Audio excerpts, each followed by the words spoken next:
Hey everyone, hopefully you're having a good day. My name's Andy. The channel's Finding Value. Today we're going to go through Twitter, see what people are sharing on social media. I'll interject my financial opinions as we go through it together, generally related to three different topics: wealth building, commodities, and/or financial topics. So let's dive right in and take a look, see what's going on today. If you want to follow me, it's at @Finance. If you want to join our community, finding-value.com. I dive deeper into all these topics and sectors looking for investment opportunities, sharing those opportunities with everyone in the community, and diving a little bit into companies, the technicals, fundamentals. I do listen to a lot of the conference earnings calls, I should say. The earnings calls, you can get a little bit more information and put together the total picture with earnings calls, a slight look at the fundamentals, and then the technicals that back it. If you're interested, the special coupon code can be used for savings on both the monthly and yearly memberships, and you can get a larger discount on the yearly if you'd like to switch from a monthly to a yearly. All right, so I saw some people posting about Canadian crude oil prices. They made some statements that they had a pullback, a decent sized pullback that just recently occurred. So I posted this up. Canadian crude oil price squeezing like everything else is in commodities before a big move higher. And this is the pattern, right? This is the pattern I see. It's a double bottom, bottom one, bottom two. You get resistance support in that rectangle area. And then we've been squeezing on top of the base. Uh, this occurred in uranium. It's occurred in a lot of different sectors. And if you can accurately identify this pattern in relationship to other patterns that have already broken out just before this, you can use this to your advantage to buy in as low as you can in these corners. So this is Canadian crude. It's a double bottom. It's broken out, and we are doing a retest. That's the same thing as COPX, just as an example, to give you one example that is a little bit further along than Canadian crude. You get your double bottom. There's one, there's two, so there's two bottoms there. You break out, you squeeze into a corner. This one, it broke out pretty quick. You've got one hump, two hump, and then the third never really developed. Sometimes they go down like this. Sometimes they just break straight out. This one broke out of it to the upside, and then it squeezed again on top of that, and then did a slingshot higher. So that's a COPX. So it's the same pattern. This pattern, it's the imprint of the herd putting its psychological imprint in the chart. So and almost always you get a falling wedge into these double bottoms. You see this all over the place. They're everywhere. This isn't just one pattern. It's all over the place. So if you can identify the psychological imprint that the herd is putting into the patterns here, it'll give you an advantage. So there's that there.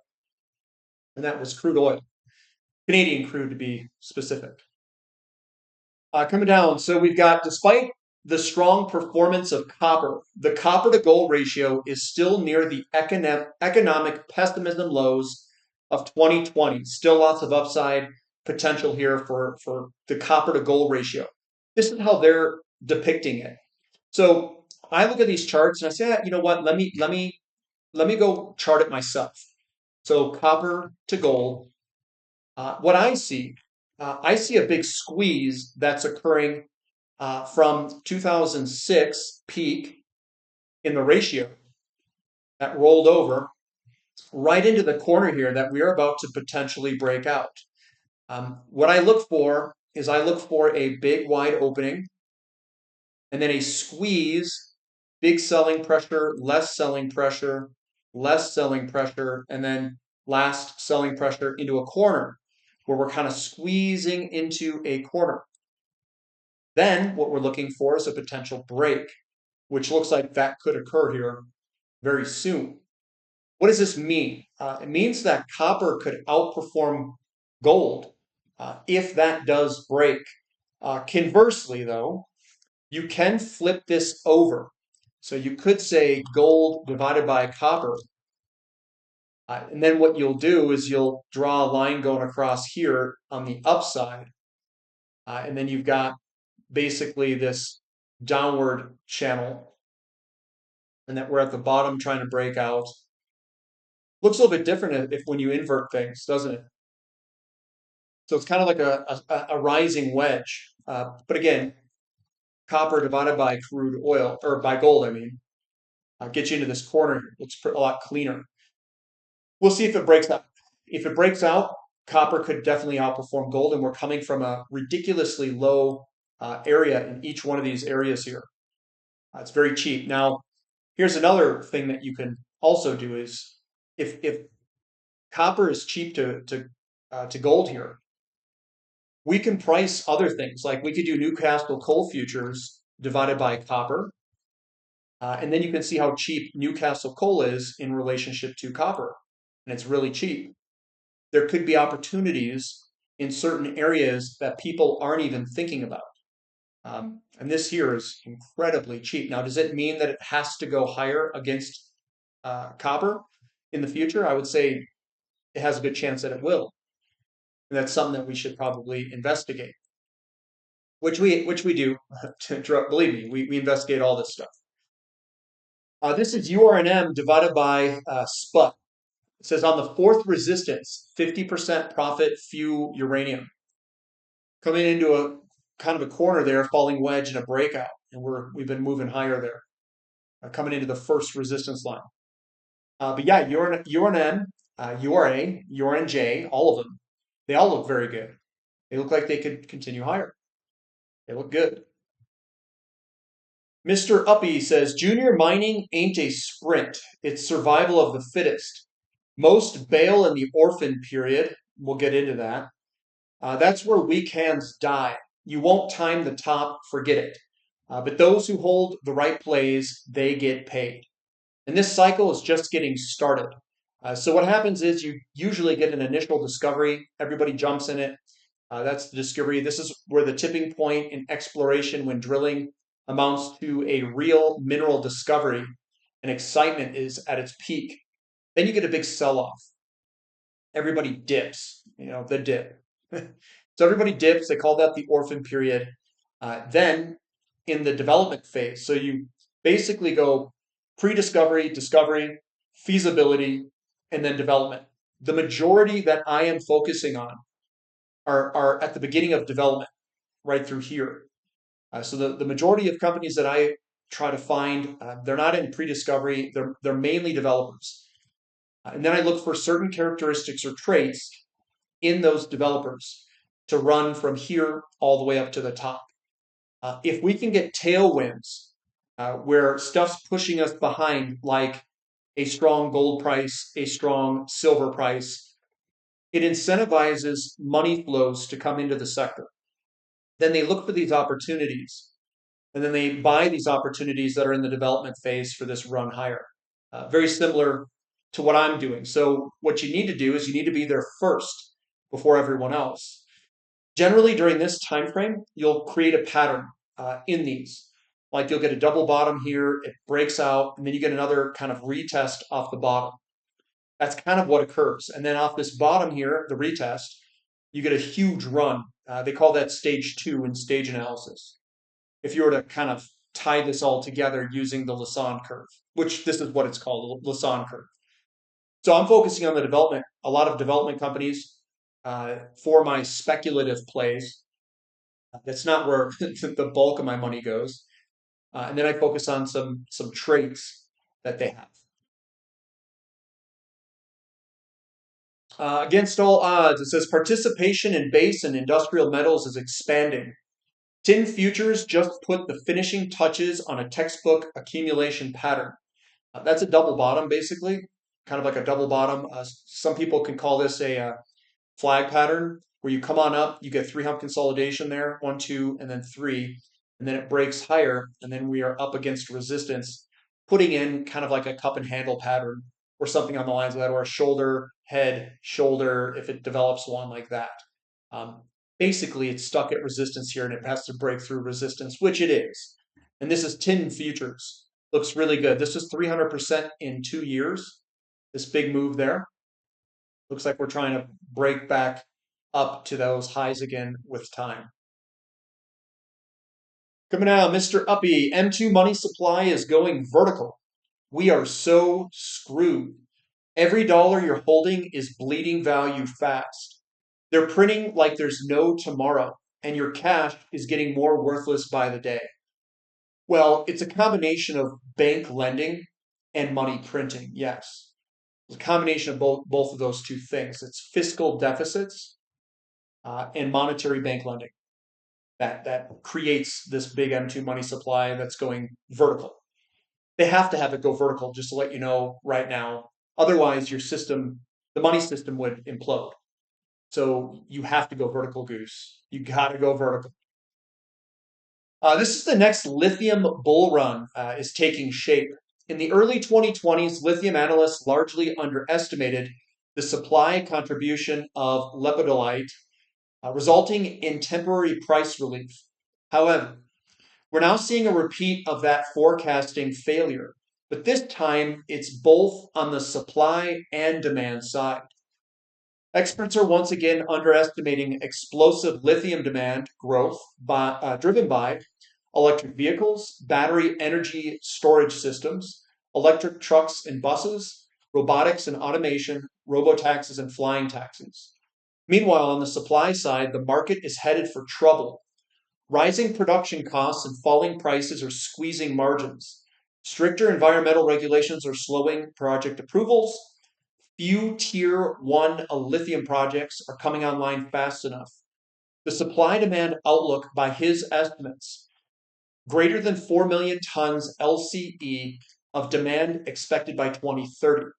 We've got less than 3 million tons on LCE of supply projected by 2030. First significant supply deficit is expected by 2026, which is next year. Markets are forward-looking. They look ahead by about a year or two. So the market, I think, is bottoming in lithium. It's starting to turn higher. And this is your fundamentals of the sector. It's an imbalance that is occurring between supply and demand, and the deficits are going to hit basically 2026, where prices are going to start to move on up. And keep in mind, we don't know the exact time that prices will turn. They could turn at any second. So 2025, because markets are forward-looking, could be looking out at a potential deficit in 2026 and start pricing it in today, depending on where they see it. It says all signs point towards another lithium bull cycle. Spot and future prices could rise sharply in the coming months and years as the market wakes up to the deficit. Canaccord has been one of the first major players to revise forecasts upwards, but even their estimates remain very conservative. Demand of only 2.27 million tons LCE by 2030. Expect further upgrades and sentiment shifts from other institutions soon. I don't really care about what the institutions do. What I care about is this, because that's really the fundamentals that are going to drive it. Grady says, been saying this for years that capital is now rotating into commodities. The capital rotation turn is not coming, it's already here. Been posting these historical turns plus the breakouts in real time. The big ratio chart turns are already in. They are not coming. So they're in. We've turned off the bottom here. It's turning higher. We are moving higher. And then we have to fall out of this big or breakout out of the 24-year bullish falling wedge. Your bottom here, at least for CDNX versus CRB, occurred in 2023 late. Another one here is the Dow Jones to gold ratio. That broke down 2023. And now it's really starting to accelerate where gold is outperforming the Dow Jones. We also have the CRB index versus Dow Jones. So that's commodities. And that's bottomed with a false breakout in 2020. And we've been moving higher. We're in a flag pattern right now. Again, he called the false breakout 60-year bullish falling wedge. Think about that for a second. A 60-year bullish falling wedge going all the way back there. How could this be possible? Well, there's a lot of things that are possible. Technological increases, finding more materials, commodities throughout the world, deposits. What does this mean if we break out of this falling wedge? What really does that mean? This is me speculating. If we break out of this big falling wedge, the 60-year falling wedge, what that means, in my opinion, and again, it's just my opinion, is that we entered a scarce resource world where technology will not overpower the scarcity of resources. So we would go into a permanent increase potentially of a big gigantic bull market in commodities for a long time until we figure out basically how to mine in outer space or from other potentially other worlds maybe. But I mean that's kind of one thing. I mean look at this is a big falling wedge. It's ridiculous.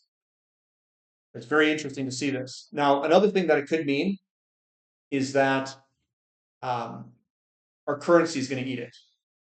Our currency is going to eat it. But our currency is going to eat it because we can't increase GDP, and we can't increase GDP because of a natural resource constraint, mainly oil or other materials. Could be copper, could be whatever it is, or all of them. Huey versus the Sox. That's already got a squeezing wedge, a 17-year perfect bullish falling wedge, saying historical global sector rotation and change of capital flows is in the making.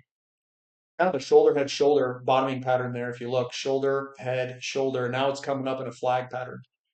Where Huey, which is the gold miners versus semiconductors. And that's that there. A few trading days left in the month. How will this ratio chart close? And this is the Pring deflation versus inflation index. So when this goes down, it's inflation. When it goes up, that's deflation, or what they're using as the Pring deflation. So the Pring deflation index is banks, insurers, utilities. The inflation index is energy and mining stocks, is what they are using. Another one for Brian, he says, don't sleep on commodities. We basically have a gigantic breakout in copper there. Looking fantastic, by the way. We've got lumber breaking to the upside. I don't talk about lumber recently, but that's been moving higher here since 2025, basically. We've got palladium breaking out and moving higher. That looks good. Double bottom, like the bottom, right on support. And then we've got silver breaking out, looking good. Another one, could be a big double bottom through here. So right through there. You break out and then you draw a line across here. And this spot up here, that's where Canadian crude is. And then once you get above that, it breaks out like silver did. These are all the same patterns. So let me go back and show you what I see there. And I'll just draw it in so you guys can see it. Actually, let me go XAG. Then I'll put it on line so you guys can see it. It's these double bottoms that I'm talking about. So you're going to squeeze into a double bottom, squeeze into a double bottom, squeeze into a double bottom. And then you break out of the double bottom, and then you get a squeeze on top.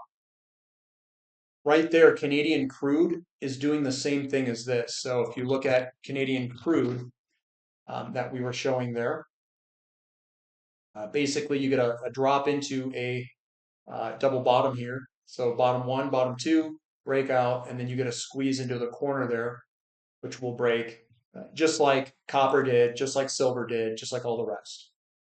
It's the imprint that we're seeing in the herd, the pattern. John Bogle says if you have trouble imagining a 20% loss in the stock market, you shouldn't be in stocks. Just period. Oh, I can't imagine. Well, it's going to happen. At the height of the housing crash, Pulte Group had a cancellation rate of 44% in quarter three of 2007. Despite housing market softening, Pulte Homes cancellation rate is still at only 15%, which is pretty normal looking backwards. It's not anything out of the norm. U.S. crude exports month to date is 975,000 barrels per day lower year over year. U.S. commercial crude storage is 17.5 million barrels lower year over year. Tightness in crude storage is the direct result of disappointing U.S. crude oil production. Period. Period. Inventory levels are down, and I don't get me how the price is down where we're at.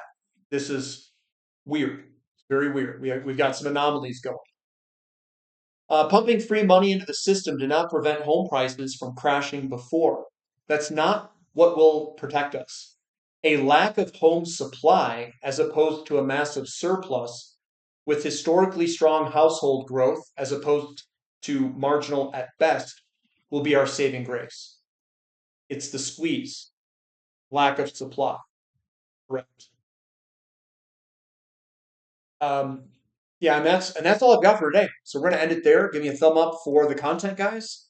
We have a question and answer session coming up at 5 p.m. Sunday Mountain Time. I'd like to see you there. And if you want to join, use that special coupon code if you like. But that's all I've got for today. We'll catch you next time, guys. See ya.